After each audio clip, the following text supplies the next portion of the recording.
Good evening, everyone. Welcome to Power Hour. And my great privilege today is to welcome our fantastic nutritionist, Isha Patel, to the live on Facebook, to the live Power Hour recording.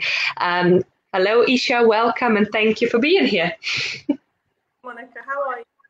Yeah, good, thank you. I'm really excited about that one. I'm going to spill the beans for people who maybe have not followed us before, but we have had a similar series in the past where we were talking about long-term condition management from the exercise and nutrition side, and it was received really well. So we just decided to re-record another one of those. So for those of you who have not caught it or just want to see it all over again, welcome, and I hope you're going to find a lot of useful information in today's episode. And what we're going to be talking about is the osteoporosis. So the scary sounding, the quite not a really life-threatening, but a life-changing condition that can have a life-threatening impact, obviously, especially in the hip fractures and loads of serious consequences of especially being left untreated. So what I would like to talk about to start with, Isha, is obviously the osteoporosis itself. For any one of us who has dealt with osteoporosis, we know that this is quite a tricky condition. It can go unnoticed for years up until the first fracture happens. And a lot of people are quite taken by surprise when they find out that low bone mass density might be an issue. And that's when they very often either are being put on medication, on the monitoring of the symptoms, and redoing their DEXA scans to check whether the condition is getting worse and whether the bone mass density is lowering with years. So obviously, as always, I want to put that out there. We don't ever interfere with clients' decision on whether or not they're starting pharmaceutical approach and management for their condition. However, we do have an enormous amount of clients who are seeking that alternative lifestyle changes, so the exercise and nutrition approaches to osteoporosis management, in order to not only help them regain that strength or the health, but also to actually improve the markers, so improve their bone mass density. So today, this is exactly what I want us to focus on and talk about how we can help people get there. So first things first, Isha, how can nutrition help? Can nutrition help people with osteoporosis? 100%. It can't help. Lifestyle factors involved that can cause osteoporosis. So dietary are almost kind of and giving the bone to repair and recover. The aim is to kind of remodel the bones. Nutrients that can do this. It takes time, but definitely it works. Right.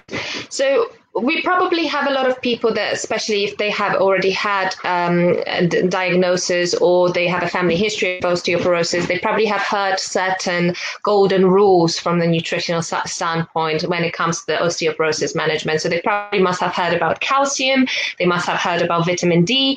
Can you tell us a little bit more about how these two are beneficial for people with osteoporosis and why they should be included in their diets, or should they be included in their diets?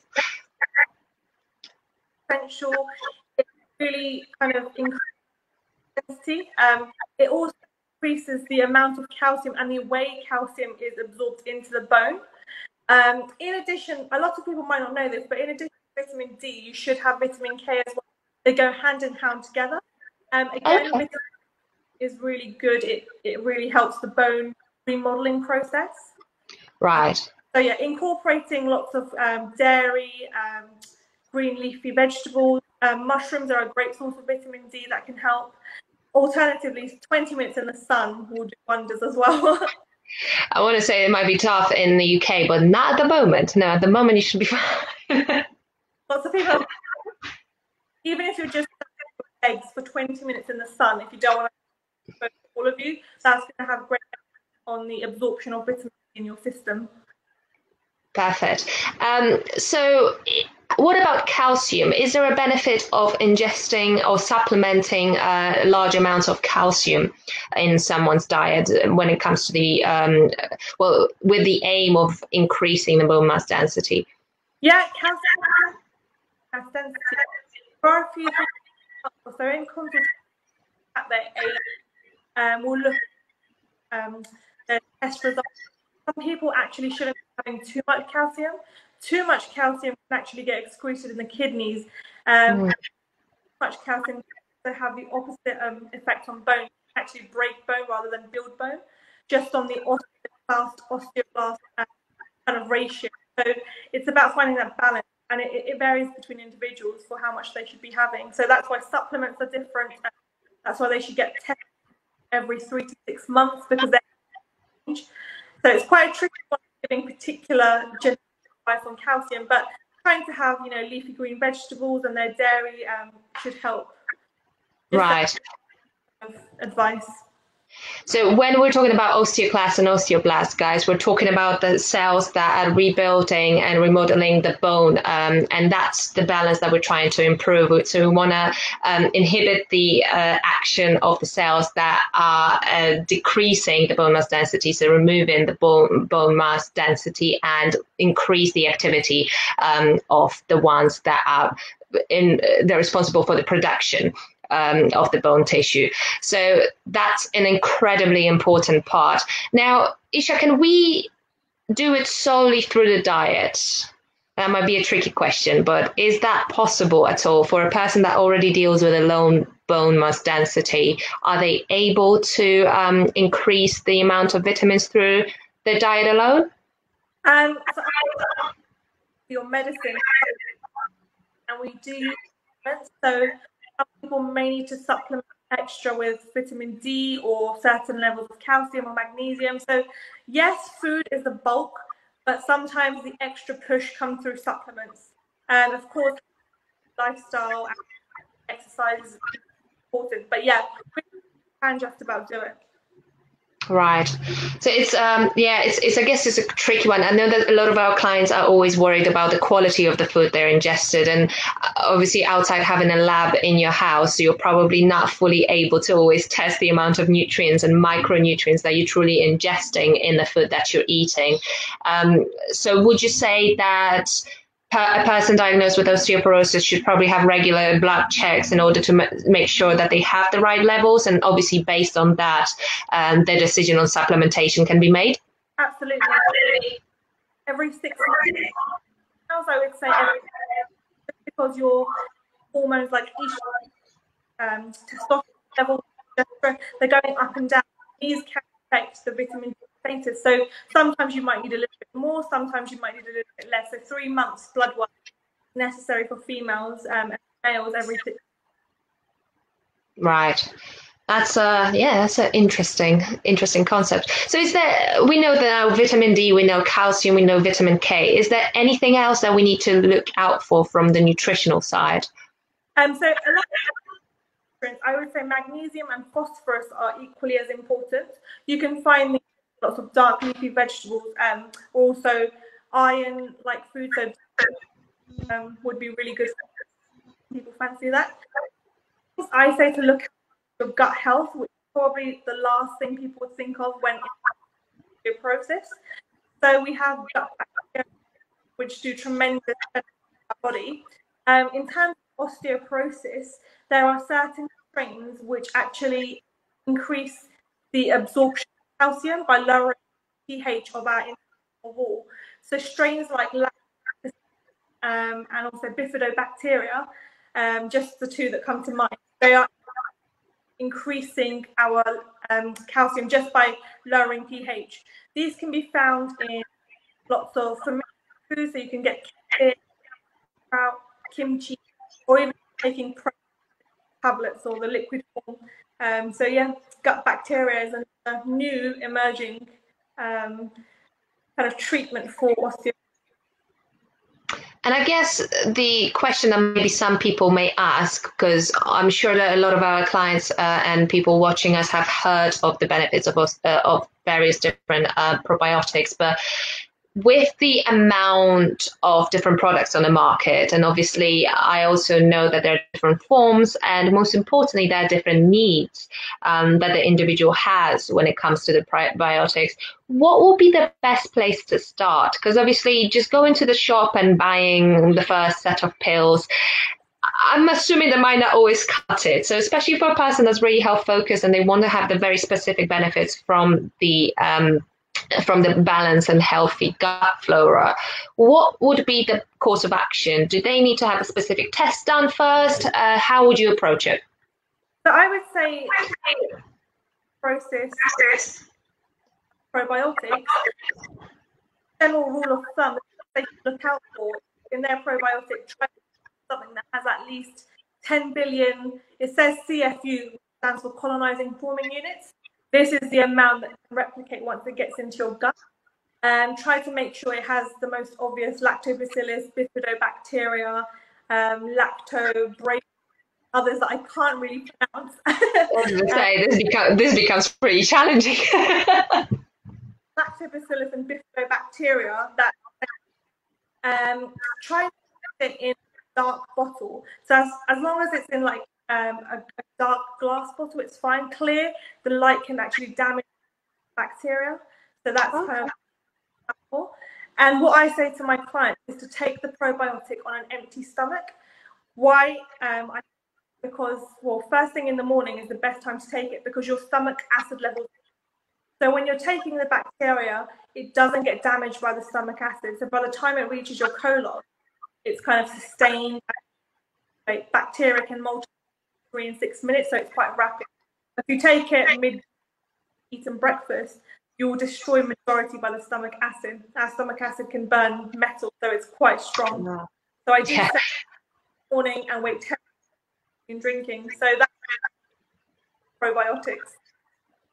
But that's a very important point. So thank you for sharing that, because I think a lot of people may have tried. I even myself tried probiotics before, and it truly is depending on the brand, the ingredients, the levels. It has a completely different effect. So I think although there's great benefits, and we know from the research that there are more emerging fantastic benefits from taking correct amounts and types of probiotics, it's also pretty easy to essentially, I don't know if it's fair to say, not see the benefit or even harm yourself with using incorrect probiotics. I don't know if that necessarily will really cause a lot of imbalance, but I'm assuming it might impact your the balance in the gut flora.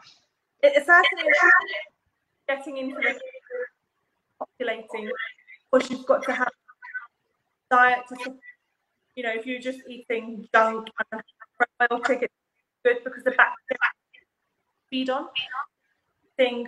Diverse food, vegetables, trying to keep different, not having the same, but allowing the to have fermented fibers, they allow multi-nutrients to get absorbed into the body, certainly into the bone, exerting positive effects. Yeah, so I think for anyone who's still on the fence between the nutrition and supplementation, they're probably both almost equally as important, but you can't go far without the correct nutrition from food. So even... Yeah, I mean, if you've got... you can't have the food supplements the way to go. So you really have to assess it by individuals. Yeah, absolutely.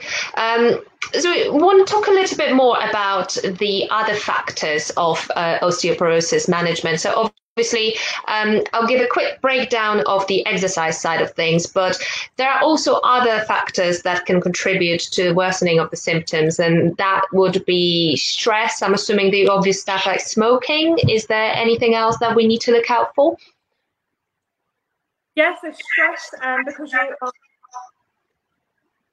when you have high levels of body, which is stress related, you are depleting the amount of phosphorus and vitamin D and K.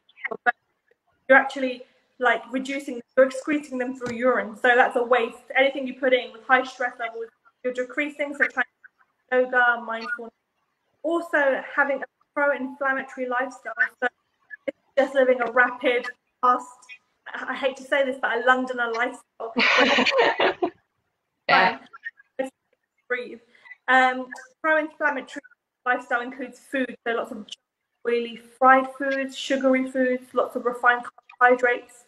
So try and have inflammatory foods.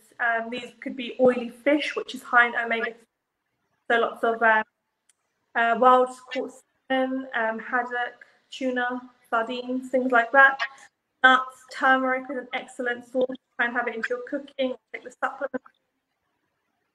Yeah, just being more relaxed in your way of life, I guess. It's really interesting because it's a very important point that I see with the clients during the lockdown, especially the ones that either had some time off work or just stopped commuting to work. And that extra hours of sleep, that less time stressing over getting to work on time and just shorter hours overall spent on working and more time for yourself means that a lot of people are reporting a lot of improved symptoms. So I think as we're talking about nutrition and exercise, what's really important for me is that we don't lose sight of an overall healthy lifestyle that we have to be living. And that goes for everyone, whether you have osteoporosis or not. But for people already dealing with osteoporosis, it is important that we don't just think that, eating dairy, a little bit more dairy and exercising twice a week will kind of help it. You have to have that 360 approach, and you have to look at it from that 360 angle, because otherwise you can miss a crucial part that will jeopardize all the other good efforts that you're trying to make. Together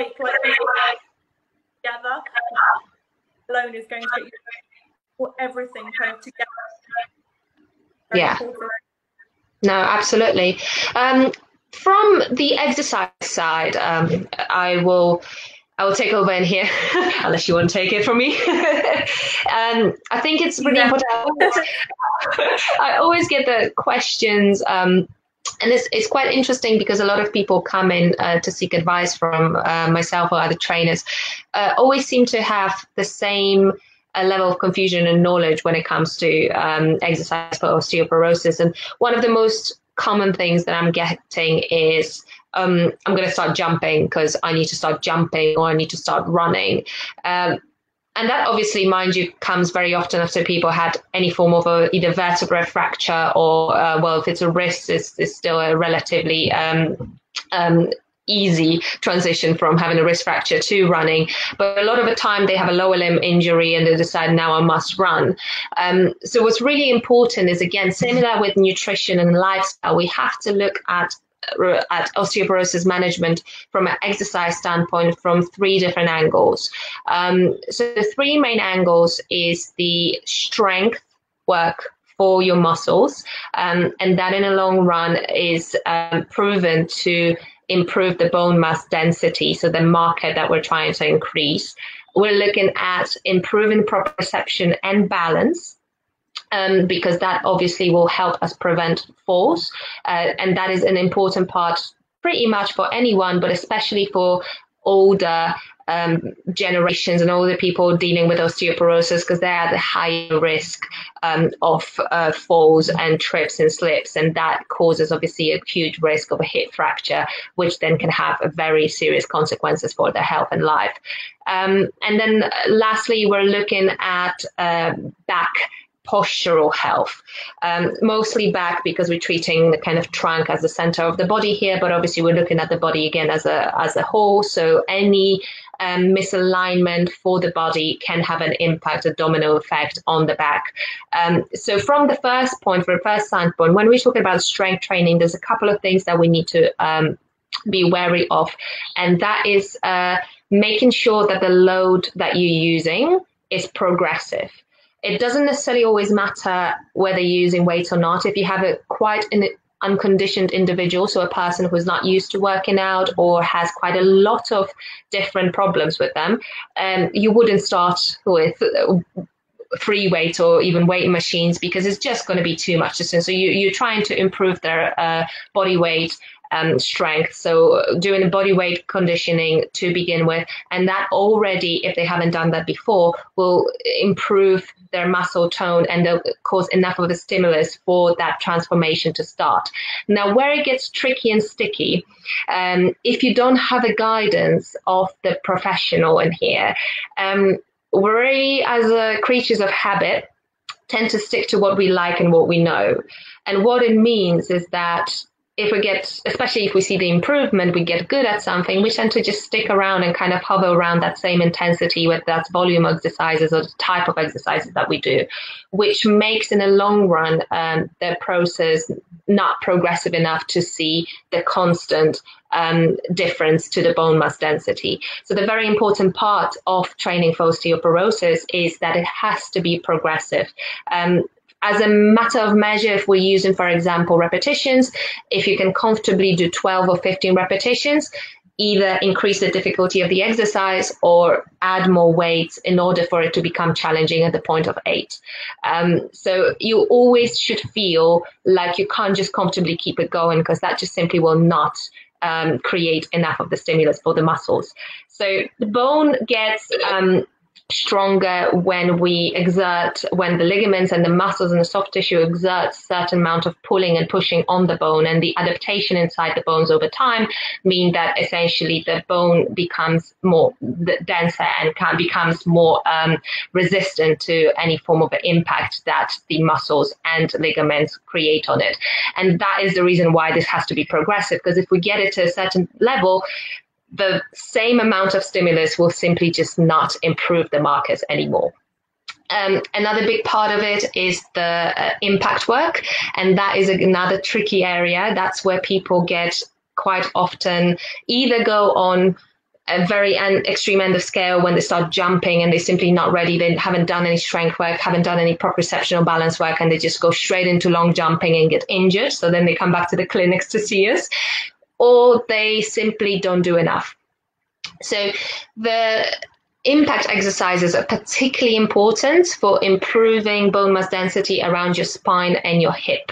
So studies have shown that the combination of strength work and impact work are the most effective at improving bone mass density. So either one of the two will have some impact, some positive impact, but the combination of the two is really what does the trick. So the second part, which is the posture, which is the balance and the proprioception work, again, certain times you see people, a lot of people that come to our studio and our company tend to be in the kind of mid-50 stage, postmenopausal women, more often than men, that just found out the diagnosis. And it doesn't always, a lot of them actually have been remotely active in their lives, so they also quite surprised, if they have that association with bone mass density, they think to themselves, like, how did I get to have osteoporosis? But it's a little bit more complex than that, and we know that there's genetical factors, and actually being of a low bone mass, low BMI, is one of the risk factors, for the same reason that we simply just don't put enough of stimulus for the bones. So being at the lower end of the weight might actually be a risk factor for developing osteoporosis. So it's really interesting to see that a lot of younger people diagnosed with osteoporosis don't tend to put any importance in the proprioception work and balance work. And I do want to say this is a huge mistake, and it has to be looked after, because it doesn't only prevent falling, it allows you to safely progress through the routines. So if you say Isha was off for, 3 months, you had an injury, and then, say it was an injury to your leg, and then I told you, okay, go off and start jumping now, there's a good chance that you would probably at some point either hurt yourself or you might have tripped and fall, not because you don't have the balance, but because you just don't have that time to improve that body proprioception. So whether you progress in your routine, and you start doing more challenging work, say single-legged work, being really good at balancing your body weight and having that great awareness keeps you safe and ensures that you can keep on progressing. So whether you're very young and you think that you might not need it, it is very important. Obviously, it gets even more important the older we get, because then we're looking at the full prevention. And finally, is the posture. So although I brought it up as a third point, it probably is the starting point for majority of our clients. So we wouldn't start making you do an intense workout routine. So we wouldn't ask you to add impact work if we didn't know that your posture and the alignment that you stay in during the movement is okay. So we need to make sure that we address any form of deviances or any misalignments that we have, whether that's standing, sitting, or moving, in order to fully, safely allow you to continue with the exercise. So 9 out of 10 times we see people with already a certain level of a kyphotic upper back, which has to be addressed before we can start picking up weights and doing all the big strength movements. So this in a nutshell, trying to not allow you guys to fall asleep, but this in a nutshell is all the three main components that we look at when we're dealing with a person with osteoporosis. So with everything that I said, with everything that Isha said, I know it can sound quite overwhelming. And that's why we're here to help. So it's hard to know, obviously, what levels, what is right for an individual, and whether you have osteoporosis or not, you're still an individual that needs individual attention. What worked for 20 other people may simply not work for you. So although, you know, hearing the diagnosis itself can be quite disheartening and quite an emotional moment, the message that we're trying to send is that there's plenty of things that you can do, and we can't always guarantee that you won't have to have, nor would we ever interfere in your decision for the pharmaceutical interventions. But from the lifestyle perspective, there's a lot of things you can do to take control over your own body.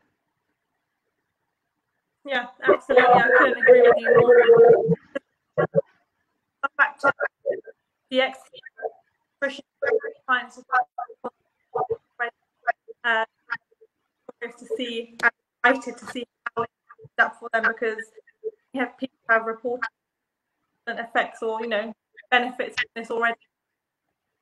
Yeah, it's quite incredible, because we've had, I remember we were doing a seminar on nutrition a few months back, and we were asked to bring some case studies, and normally we don't tend to obviously share much of our clients' data, but in a confidential manner we were able to share a lot of DEXA scans. So DEXA scans, you probably, anyone who has dealt with osteoporosis are familiar with.